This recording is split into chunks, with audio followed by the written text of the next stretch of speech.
ಮಕ್ಕಳಿಗೆ ಓದಿದ್ದನ್ನೆಲ್ಲ ಜ್ಞಾಪಕದಲ್ಲಿ ಹೇಗೆ ಇಟ್ಕೋಬೇಕು ಅನ್ನೋದ್ರ ಬಗ್ಗೆ ನಮಗೆ Indian institute of mind dynamic ಸಂಸ್ಥೆಯ ಮಾಲೀಕರು. ಬನ್ನಿ ಅವರನ್ನ ಕಾರ್ಯಕ್ರಮಕ್ಕೆ ಸ್ವಾಗತಿಸೋಣ. ನಮಸ್ಕಾರ ಸರ್, ಕಾರ್ಯಕ್ರಮಕ್ಕೆ ಸ್ವಾಗತ. ನಮಸ್ಕಾರ ಸರ್, ನಿಮ್ಮ ಇಂಡಿಯನ್ ಇನ್ಸ್ಟಿಟ್ಯೂಟ್ ಆಫ್ ಮೈಂಡ್ ಡೈನಾಮಿಕ್ನ ಮುಖ್ಯ ಉದ್ದೇಶವೇನು? ಇದು ಉದ್ದೇಶ ಏನಂದ್ರೆ, ಈ ನಡುವೆ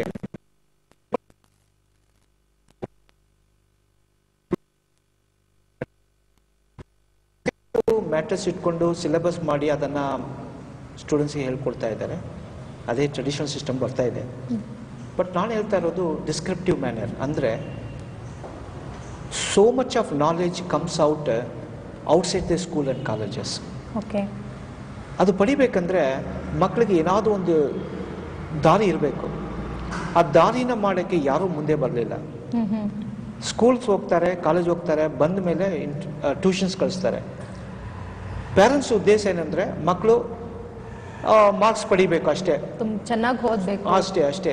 ಬಟ್ ಅವ್ರಿಗೆ ಆ ತಕ್ಕ ನಾಲೆಜ್ ಇದೆಯಾ, ಆ ಕೆಪಾಸಿಟಿ ಇದೆಯಾ ಅಂದ್ಬಿಟ್ಟು ಅವ್ರು ಯಾರು ಅನಲೈಸ್ ಮಾಡ್ತಾ ಇಲ್ಲ.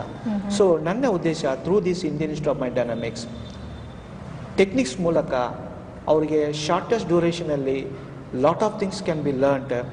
ಓದ್ಬೋದು, ಓದಿದ್ದನ್ನು ಪ್ರಾಪರಾಗಿ ಮೆಮರಿಯಲ್ಲಿ ಅದನ್ನು ನೆನಪಲ್ಲಿ ಇಟ್ಕೊಳ್ಳೋಕ್ಕೆ ಒಂದು ಸಾಧ್ಯ ಆಗುತ್ತೆ. ಅದಕ್ಕೆ ಈ ಸಮಸ್ಯೆನ ನಾನು ಅಂದ್ರೆ ಈ ಒಂದು ಅಕಾಡೆಮಿ ಸ್ಥಾಪನೆಯಾಗಿ ಎಷ್ಟು ವರ್ಷಗಳಾಯಿತು? ಇದು ಆ್ಯಕ್ಚುಲಾಗಿ ನಾನು ಕೃಷ್ಣಾಸ್ ಮೈಂಡ್ ಡೈನಾಮಿಕ್ಸ್ ಅಂದ್ಬಿಟ್ಟು ಲಾಸ್ಟ್ ಒಂದು 7-8 years ಆಗಿ ಮಾಡ್ತಾ ಇದ್ದೀನಿ. But Indian institute of mind dynamics ಬಂದು ಒಂದು 1 year ಆಗ್ತಾ ಇದೆ ಮೇಡಮ್.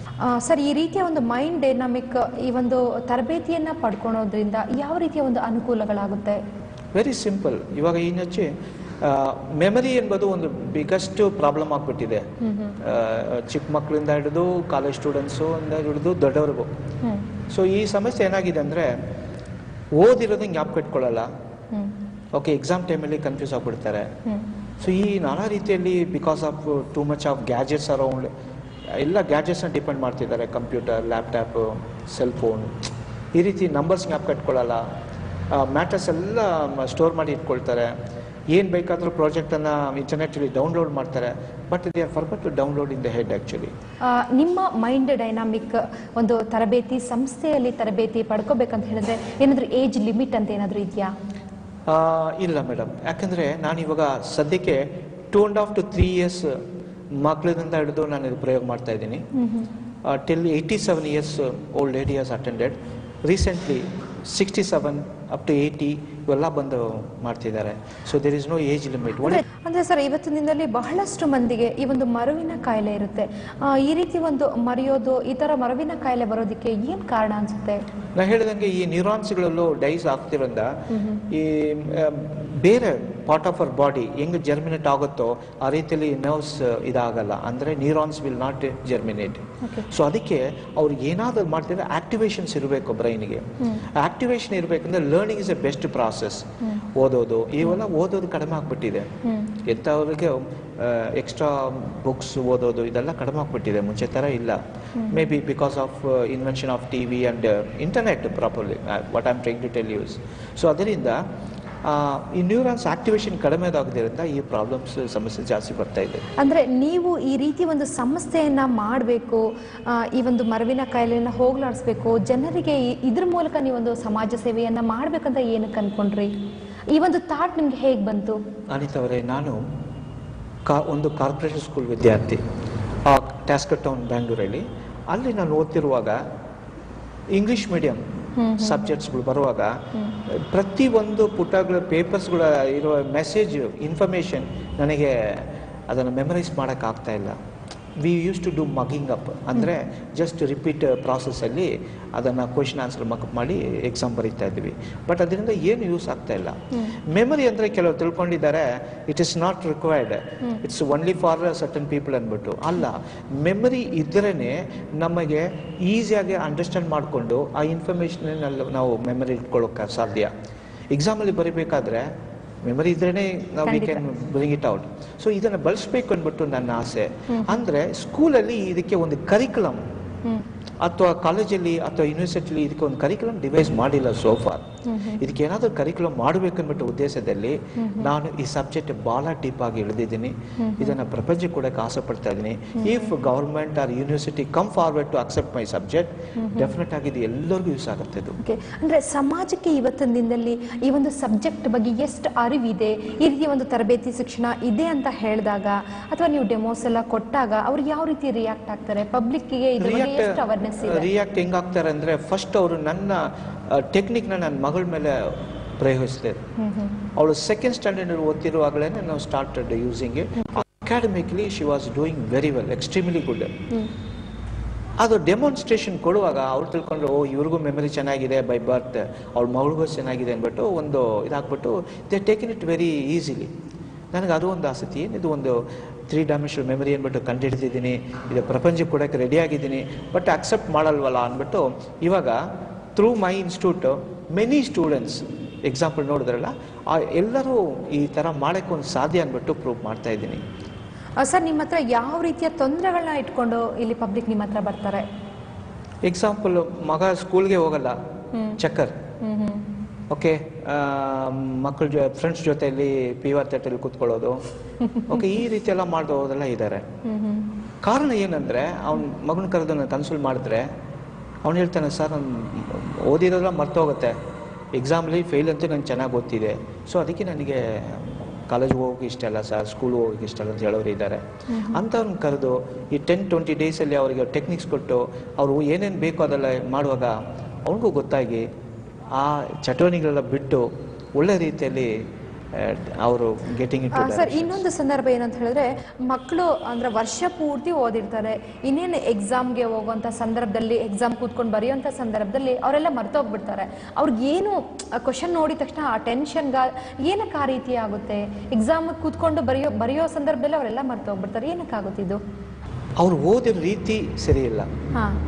ಯಾಕೆಂದ್ರೆ ನಾನು ಹೇಳ್ದಂಗೆ ಮೆಮರಿನಲ್ಲಿ ಹೆಂಗೆ ಇಟ್ಕೊಳ್ಬೇಕು, ಇವಾಗ ಒಂದು ಇಸ್ವಿಗಳನ್ನ ಹೆಂಗೆ ಅಪ್ಪಟ್ಕೊಳ್ಬೇಕು, ಮ್ಯಾಥಮೆಟಿಕಲ್ ಫಾರ್ಮುಲಾಸ್ ಹೆಂಗೆ ನೆನಪಲ್ಲಿ ಇಟ್ಕೊಳ್ಬೇಕು, ಇಂಜಿನಿಯರಿಂಗ್ ಟರ್ಮಿನಾಲಜಿ ಹೆಂಗೆ ಜ್ಞಾಪಕ ಇಟ್ಕೊಳ್ಬೇಕು, ಅಥವಾ ಪೊಯಮ್ಸ್ ಇರಲಿ, ಟೇಬಲ್ಸ್ ಇರಲಿ, ಇದೆಲ್ಲ ಹೇಳ್ಕೊಡಕ್ಕೆ ರೀತಿಯೇ ಇಲ್ಲ ಸ್ಕೂಲಲ್ಲಿ.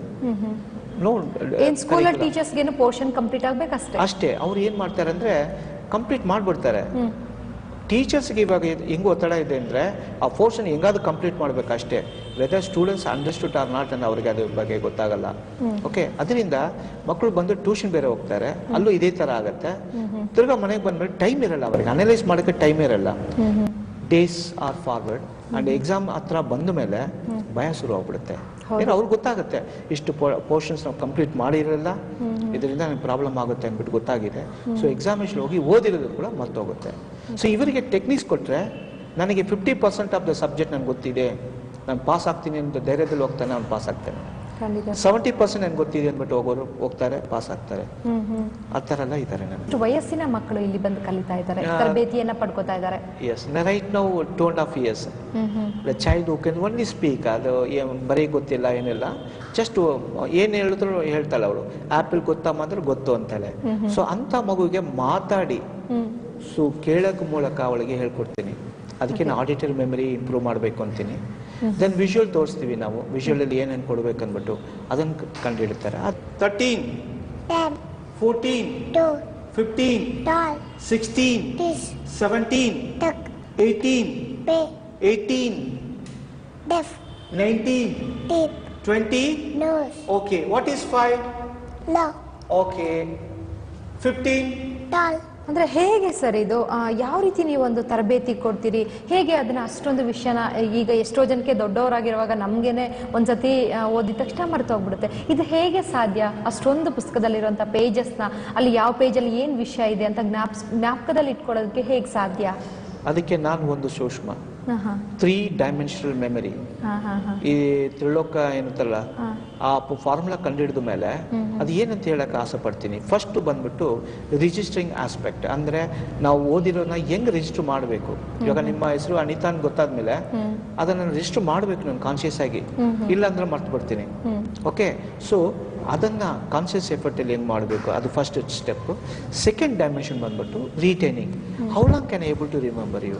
Unless I give a full concentration on you, I will not be able to remember you. So ಅದನ್ನು ಹೆಂಗ್ ಪಡಿಬೇಕು. ಮೂರನೇದು the time in which I meet you in future.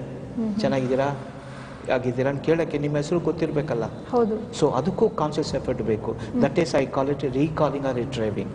ಇದು ಮೂರು ಈಕ್ವಲ್ ಆಗಿ ಯಾವತ್ತರಲ್ಲಿ ಇಲ್ಲ. They are not endowed equally. ಒಬ್ಬರಿಗೆ ರಿಜಿಸ್ಟ್ರಿಂಗ್ ಆಸ್ಪೆಕ್ಟ್ ಚೆನ್ನಾಗಿರುತ್ತೆ, ಕೆಲವರಿಗೆ ರೀಟೇನಿಂಗ್ ಅಬಿಲಿಟಿ ಚೆನ್ನಾಗಿರುತ್ತೆ, ಕೆಲವರಿಗೆ ರೀಕಾಲಿಂಗ್ ಅಬಿಲಿಟಿ ಚೆನ್ನಾಗಿರುತ್ತೆ. ಆದರೆ ಯಾವುದಾದ್ರೂ ಒಂದು ಕೊರತೆ ಇರುತ್ತೆ. ಈ ಟೆಕ್ನಿಕ್ಸ್ ಮೂಲಕ ಇದು ಮೂರು ಸಮ ಮಾಡಿ ಅವ್ರು ಏನು ಅವರ ಲೈಫಲ್ಲಿ ಬೇಕೋ ಅದನ್ನು ಪಡೆಯಬಹುದು. It's not only for academic. Everything which you are doing, feeling, ಇದೆಲ್ಲ ನಮಗೆ ಜ್ಞಾಪಕದಲ್ಲಿ ಇರಬೇಕು. ಅದು ಕಾನ್ಷಿಯಸ್ ಆಗಿ ಮಾಡಿದ್ರೆ ಸಾಧ್ಯ ಅಂದ್ಬಿಟ್ಟು ನಾನು ಅದನ್ನು ಮಾಡ್ತಾ ಇದ್ದೀನಿ. ಐ ಆಮ್ ಶೋಯಿಂಗ್ ಯರ್ she is going to memorise. ಓಕೆಮ್ಮ, ಇದೆಲ್ಲ ಪಿಕ್ಚರ್ಸ್ ಇದೆಯಾ? This is computer. Okay okay. Cat, yellow, tube light. Very good. This is called shop, you see, shop. Okay. Biscuits, you like biscuits? Oh, very good. Stomach, see the stomach? Okay, right. This is called bullock cart. How visual memory work agutte anbittu ಒಂದು example. Okay, we'll start that. Okay, see helama first one. Computer. Okay. Cat. Okay. Yellow. Okay. Tube light. Okay. Shop. Okay. Biscuit. Okay. Stomach. Okay. Bullock cart. ವೀಕ್ಷಕರೇ, memory improvement ಹೇಗೆ ಮಾಡ್ಕೋಬೇಕು ಅಂತ ಮತ್ತಷ್ಟು ಮಾತಾಡೋಣ ಒಂದು ವಿರಾಮದ ನಂತರ.